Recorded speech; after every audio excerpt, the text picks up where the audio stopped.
이어서 NBN 뉴스7이 방송됩니다.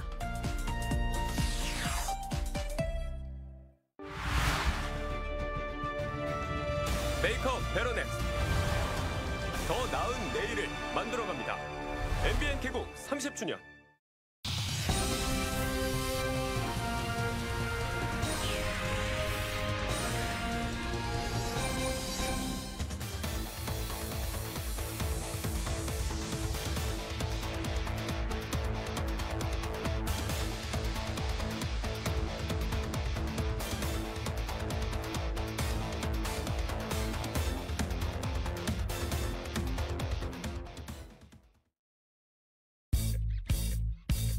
질레트 랩스 딥.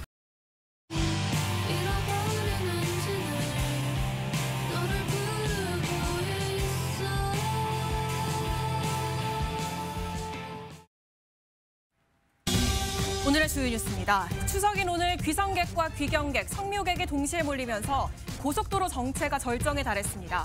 귀성길 정체는 밤 11시, 귀경길 정체는 새벽 1시쯤 풀릴 전망입니다.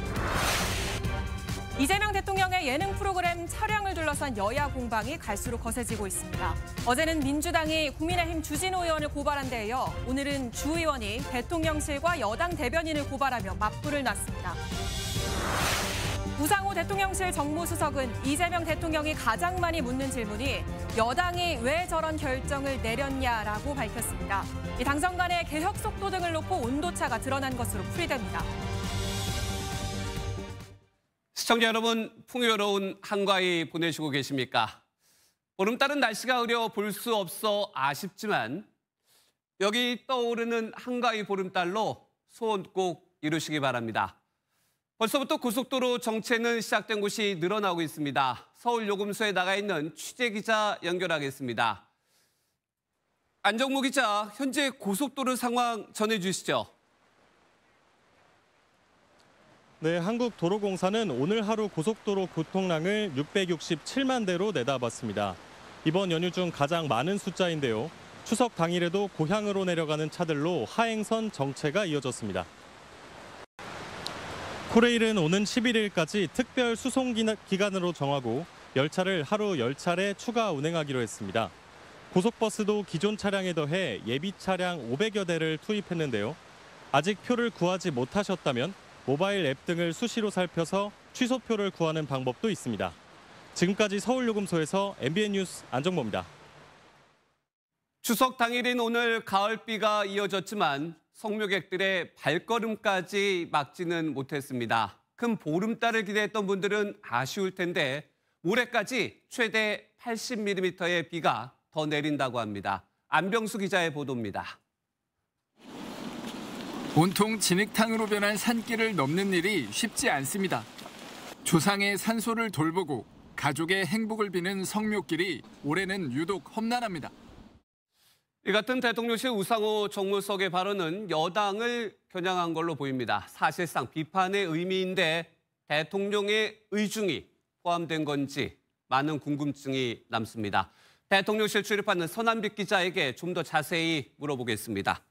성 기자, 네. 우수석이 추석 연휴까지 방송에 나와서 여당에 대한 불만을 토로한 건데 심상치 않아 보여요.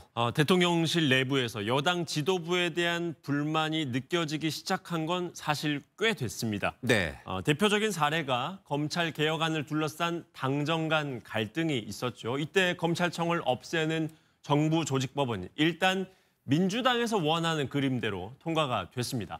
하지만 당시 대통령실에선 이후 개혁안의 세부 법안은 정부 주도로 하겠다라는 의지를 확실하게 보였습니다.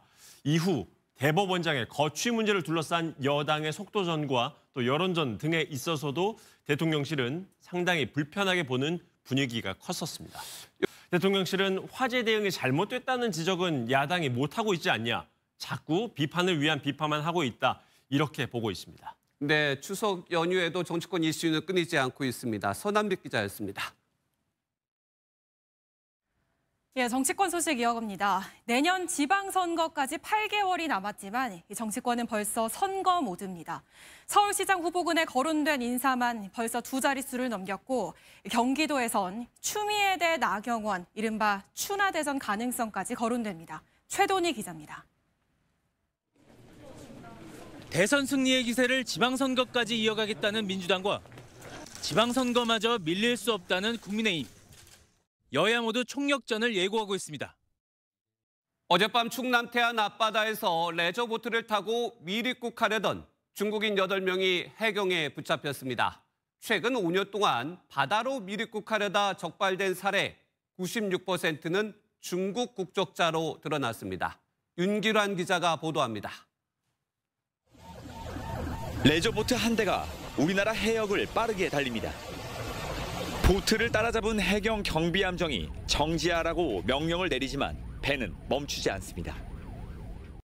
꾸준히 오르던 금값이 또 사상 최고가를 기록했습니다. 이뿐만 아니라 비트코인 역시 사상 최고 기록을 세웠는데요. 안전자산과 위험자산이 동시에 강세를 보이는 건 이례적인데 그 배경을 정예린 기자가 알아봤습니다. 국제 금 가격이 트로이 온스당 3,900달러를 돌파하며 사상 최고치를 경신했습니다. 연초 2,600달러로 출발한 금 가격은 3월 3,000달러를 돌파한 이후 불과 7개월 만에 4,000달러를 눈앞에 두고 있습니다. 고려아연을 비철금속 분야 세계 1위 기업으로 키운 최창걸 고려아연 명예회장이 오늘 향년 84세로 별세했습니다. 1941년 태어난 최 명예회장은 지난 1974년 고려아연을 창립해 세계 최고의 종합비철 회사로 성장시켰습니다. 최 회장의 장례는 내일부터 나흘간 회사장으로 치러지며 이 빈소는 서울 아산병원 장례식장에 마련됩니다. 이번 연휴는 날씨가 참 아쉽습니다. 지금도 전국 곳곳에 비가 이어지면서 대부분 지역에서 보름달을 보기 어렵습니다. 남부지방은 아침에 20도 안팎으로 시작해서 낮에는 광주가 25도, 대구는 23도가 예상됩니다. 동해안 지역은 연휴 후반까지 비가 길게 이어지겠고요. 주말에는 수도권과 강원도에 또 비 예보가 들어 있습니다. 내셨습니다. 추석 뉴스7 마치겠습니다. 네, 넉넉한 한가위 밤 보내시길 바랍니다. 내일 뵙겠습니다.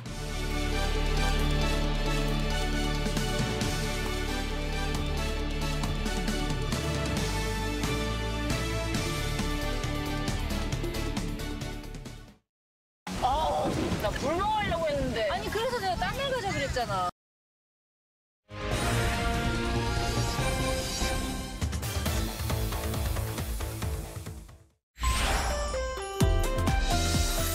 이어서 천기누설 스페셜이 방송됩니다.